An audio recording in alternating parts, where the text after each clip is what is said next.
Shalom. Hari ini tepatnya adalah hari Kamis, tanggal 19 Maret.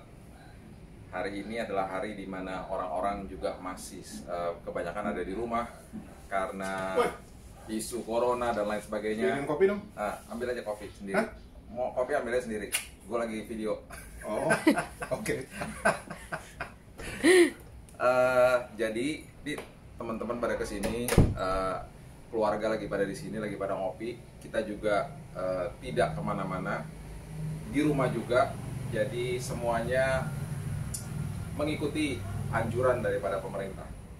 Tetapi satu hal juga kita harus mengerti bahwa apapun yang kita lakukan itu akan terjadi sesuai sama iman kita, ya kan? Jadi kita mau belajar ya hari ini khususnya, apapun ketakutan yang ada di luar sana itu biasalah, selalu ada ketakutan-ketakutan, tapi bentuknya memang beda-beda aja gitu ya. Saya juga nggak begitu kaget-kaget juga sih dengan adanya isu-isu seperti begini, karena memang itulah akhir zaman selalu ada hal-hal yang menakutkan, yang tidak enak dan tidak menentu lah. Tapi di dalam Tuhan selalu ada kepastian ya.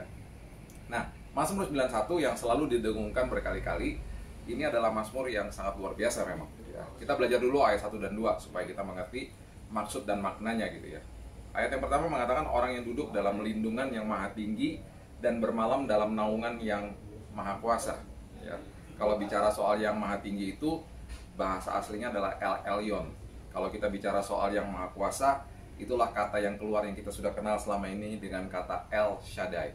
Nah, ayat yang kedua mengatakan aku akan berkata kepada Tuhan, tempat perlindunganku, ya kan, dan kubu pertahananku, Allahku yang kupercayai. Nah, kata Tuhan di ayat yang kedua ini adalah kata yang sangat hebat, yang luar biasa. Kata Tuhan yang ada di ayat ini arti sebenarnya adalah Yahweh.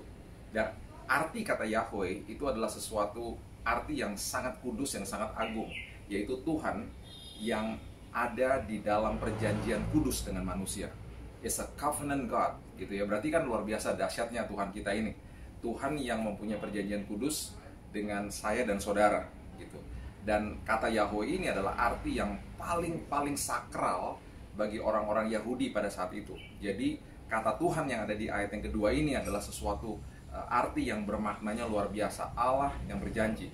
Nah, saya mau kasih tahu sama saudara, dan juga selalu kalau saya beritahu ini, saya juga mengingatkan diri saya sendiri juga bahwa Tuhan yang kita sembah adalah Tuhan yang tidak pernah mengingkari janjinya. Makanya saya selalu percaya ketika saudara mempelajari firman Tuhan, satu-satunya yang bisa membatasi Tuhan hanya firman-Nya. Dia betul-betul adalah Allah yang firman-Nya sangat luar biasa hebatnya. Walaupun banyak kata-kata Yesus yang pernah dikatakan ribuan tahun yang lalu, itu masih relevan sampai saat ini. Karena apa? Firman itu menembus waktu. Firman itu dahsyat. Jadi kata Tuhan yang ada di ayat yang kedua ini adalah artinya Yahweh, yaitu Allah perjanjian kudus atau as a covenant God, ya, covenant keeping God. Nah, kemudian kata Allah yang ada di ayat kedua ini juga luar biasa. Kata Allah di sini adalah artinya adalah Elohim, ya. Elohim ini adalah artinya Allah yang berkuasa dan Allah yang menciptakan, Allah yang menciptakan segala sesuatunya.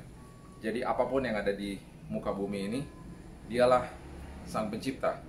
Dia adalah pencipta daripada segala-galanya. Jadi Allah yang mencipta, oke? Tuhan Yahweh, the covenant keeping God, Tuhan yang mempunyai janji yang luar biasa atas saudara dan saya. Kemudian arti kata Allah adalah sang pencipta yang luar biasa.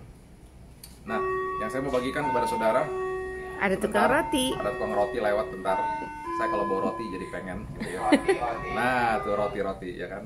Abis ini saya mau makan roti. Ini kenapa pada di dalam semuanya kalau lagi makan roti sama minum kopi. Ini kalau sore-sore begini itulah kebiasaan kita biasanya. Oke, back to ayat kedua ya. Jadi Tuhan yang sudah memberikan janjinya kepada saudara dan saya, Tuhan itu adalah Tuhan yang tidak mengingkari dan tidak akan pernah bisa mengingkari janjinya. Nah, orang-orang yang takut, orang-orang yang khawatir, orang-orang yang hidupnya dalam stres, saya mau beritahu itu adalah orang-orang yang tidak mengerti janji Tuhan. Hidupnya hanya tahu firman, hanya membaca saja, tapi tidak ngerti. Apalagi yang namanya level dikuasai sama firman Tuhan. Jadi saya mau ajak saudara pada kesempatan saat ini, minta sama Tuhan bahwa pengertian yang saudara miliki pada saat ini harus naik level. Saya harus dikuasai sama firman. Bagaimana caranya? Saya harus mempunyai kehidupan doa. Saya harus mempunyai kehidupan yang baca firman setiap hari. Simple, sederhana, ini sudah didengungkan berkali-kali oleh banyak hamba Tuhan. Tapi seringkali kita lalai, kita tidak lakukan. Makanya ketika ada kesengsaraan, kesulitan, ujian, cobaan seperti ini, kita semuanya gampang sekali takut, ya. Tabur yang namanya doa saudara. Nanti ketika corona juga sudah berlalu, ya, tabur doa saudara. Bukan saat ini seperti ini saja, bukan doa dijadikan ban serep, nggak bisa, ya. Jadi kapanpun sampai selama-lamanya tabur doa saudara setiap hari, ya. Di Ibrani mengatakan begini, Ibrani pasal yang keempat ayat yang kedua, karena kepada kita diberikan juga kabar kesukaan sama seperti kepada mereka, tetapi firman pemberitaan itu tidak berguna bagi mereka. Nah, tidak berguna bagi mereka karena tidak bertumbuh bersama-sama oleh iman dengan mereka yang mendengarnya. Jadi banyak orang mendengar, ada yang mendengarnya dengan iman dan percaya, ada orang-orang yang mendengar tapi kemudian ujung-ujungnya takut. Jadi percuma. Jadi akhirnya percuma, ya. Makanya kenapa Yakobus mengatakan dengan sangat jelas dalam bahasa Inggrisnya, quick to listen, cepat untuk mendengar, slow to speak, lambat untuk bicara. Belajar untuk dengar suara Tuhan, ya. Jadi pesan saya kembali kepada ayat 1 dan 2 ini, Tuhan ini mempunyai arti yang luar biasa. Tidak sembarangan Alkitab membeberkan nama-nama Tuhan ini, ya. El Elyon, El Shaddai, kemudian Tuhan yang adalah Yahweh, ya, adalah Tuhan yang tidak akan pernah bisa mengingkari janjinya, dan kemudian Allah yang artinya adalah Elohim, Elohim sang pencipta yang luar biasa. Dia menciptakan segala-galanya. Makanya Alkitab mengatakan langit adalah tahtanya, bumi adalah tumpuan kakinya.